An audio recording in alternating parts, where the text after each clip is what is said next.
What's popping, guys? Welcome to ZeerTalks and welcome to the match reaction for El Hilal 4-1 Persepolis FC 1. Yeah, listen, just exactly the way I predicted it. Now, as much as I am, I'm the type of guy when I get a prediction correct, I like to be happy. I really do. However, I would be lying to you if I told you that I did not watch that second half and it didn't leave a sour taste in my mouth that we lost out on a clean sheet. Which is why this title is called Bulayhy Stains Good Win.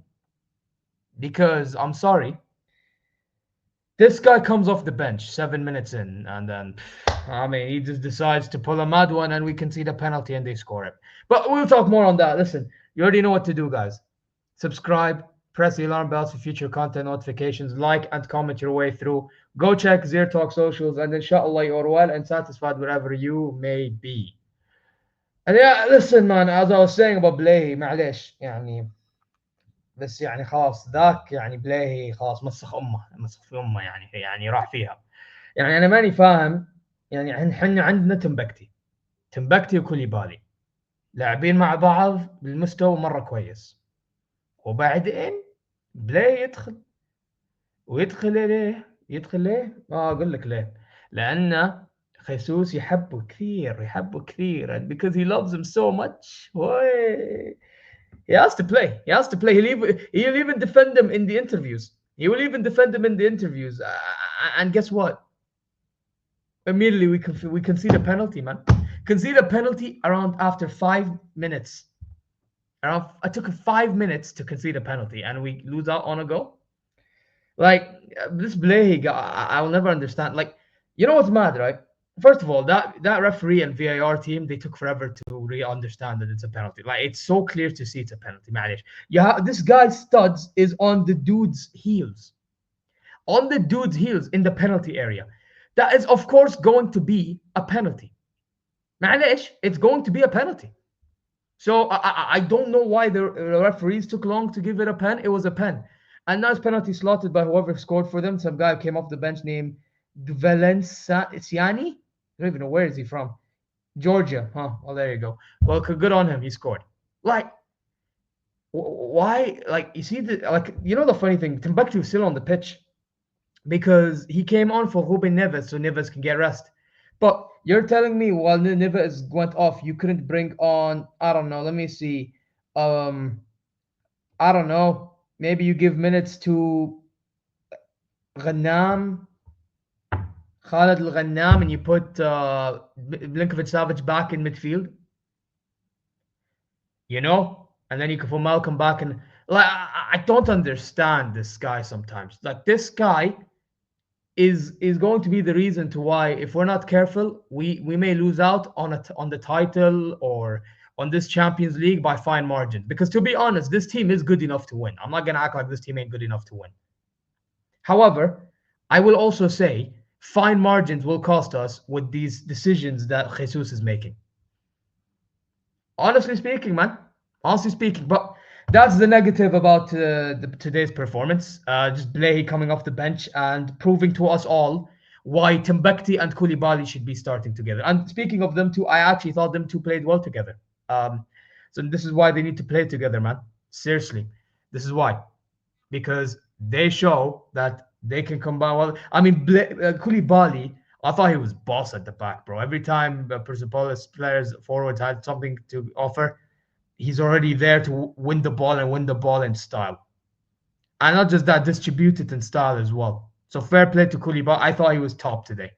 I thought Cancelo was very good today as well. I thought Timbuktu, and I will tell you about Timbuktu. There was an opportunity they had. For some reason, this forward got past Bono. Bono should have done better, in my opinion, in that moment. But if Timbuktu wasn't there, that's already one goal. And that was in the first half. Timbuktu was there to put pressure on the guy. And he did somehow win the ball. But then the other guy was also on pressure and he missed. Like, these are the fine margins I'm on about. So Timbuktu, mashallah alayk. Mashallah alayk. Wallah yuwafkik, inshallah. Yeah? But yeah, Cancelo, I thought he was good. I thought he was creating, again, the usuals, creating opportunities, doing this and that. Now, defensively, I'm not gonna lie. I mean, nothing much happened from his side, so I really can't judge him much on that. Like, it is what it is. Like, he just start attacks from his side. That's pretty much what he did. I actually thought though a lot of the attacks were coming in from what's his name's side, متعب الحربي.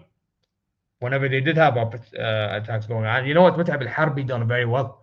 I actually thought متعب الحربي, the opportunity, and he was obviously going to play today because Lodi wasn't available, Shahrani wasn't available. So by default, he was always going to play. And I just thought defensively, solid, overlapping, on point, chances that he created, great. It would have been nice if he scored that 1-2 that he had with Milinkovic-Savic, in which he gave him the ball. Savic gives one of those like killer passes through over the top. And he had that touch and then that shot. It looked like it was going to hit the bar and go in, but the keeper made an unreal save. It would have been nice if he scored that, man. I have to say. But Mut'ab al-Harbi, I thought done very well, man. I thought Milinkovic-Savic was on point today. Brilliant. More assertive, more creative, and was just more bold. That's what I like to see from him. And that's why I have his shirt. Because I know when he's bold, he's unbelievable. Absolutely unreal. Yeah. Ruben Neves, I thought was good. Again, dictating midfield the way that he should be. Although there was 1 or 2 times he could have picked up one of those like killer passes that he's known for doing. This is going to be one of those in which I'm going to have to call him out for being like Joshua Kimmich, bro. Bro, if you're braver, and the thing is, I'm not as harsh on him as I am on Kimmich because I know Ruben Neves, when it matters, would do it more so than Kimmich. But I felt like he could have offered that killer pass, especially I believe Mut'ab al-Harbi and Salim at times are open. He didn't find them. I was just like, whoa, what are you doing there, bro? But otherwise, I thought he was all right. No, but I'll tell you this. It's not one of those in which it was amazing. He was just all right today. Malcolm, I thought, was brilliant. First half was instrumental to the 4 goals that was being scored. Even though not many people will mention it, but I will, because this everywhere the ball went, he was there. He was linking up with every single player in the attack and midfield. He was basically the glue, Malcolm. I'm being honest. That is my man of the match. I'm telling you now. I know Salim scored twice and he had an amazing performance. I'll talk about him. But Malcolm, overall, 90 minutes, even second half, glue from midfield, wingers, attack. Brilliant. Malcolm, my man of the match. I'm telling you from now. Kyle Cesar, I actually liked how he looked in the beginning of the game. I'm not going to lie, though, with Kyle Cesar, though. Like, he did cut in through like once or twice and try to make things happen. And I guess it's because he's new and he's a kid and obviously he's going to be a bit nervous. I would just like to see him express himself a bit more. Now, but obviously, while expressing yourself a bit more, be like smart in your decision making. And to be fair, I have to say, maybe part of it is because he's trying to make proper decisions. Now, if that is the case, fair play to him. But I would just like a bit more, how do I say, pizzazz about his play. But I thought Kyle Cesar wasn't bad today, man. He wasn't bad. Now, on the other side, I have to say, mashallah, Salim. Oh, awal shay, that dribble past the keeper for that first goal that, Malcolm provided for him, brilliant. And then the second one, boy, that pass from Cancelo, and then that shot, Saruch. You know what Saruch means, guys? For those who don't know what Saruch means, it's a rocket. That was a rocket of a shot. Salim الدوسري ما شاء الله عليك. أنا ما ادري ايش اقول عنك. يعني في مباريات تلعب بالمستوى ان مو بمره سيء، بس بعض الاحيان تقدر تسوي قرار الغباء، وبعدين في مباريات تقدمها وتلعب بهذه الطريقه. تمنيت لعبت هذه الطريقه كل المباريات. تخيل لو لعبت هذه الطريقه كل المباريات.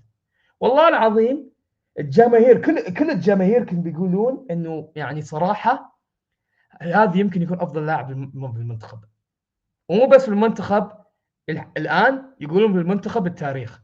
بس ما نقدر نقول كذا لان للاسف في احيانا تقدم المباريات وما تسوي هذول الحاجات كل مره، ما ادري ليه.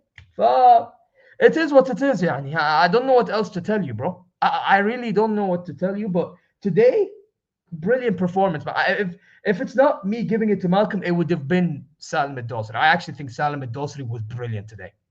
It's just I feel like not many people are giving Malcolm credit. And by the way, people are acting like Malcolm didn't score. That first goal he scored, yeah, he literally, I'm not even kidding. He made that run. Now obviously he was open at the beginning, but then later on there was like three men that was about to have a go at him. He just cuts out, and he's already through in front of goal and dinks the keeper. Brilliant, brilliant, man.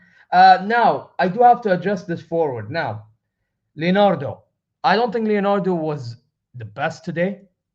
I do think he's a baller. Don't get it twisted. And I do think his link-up play is second to none.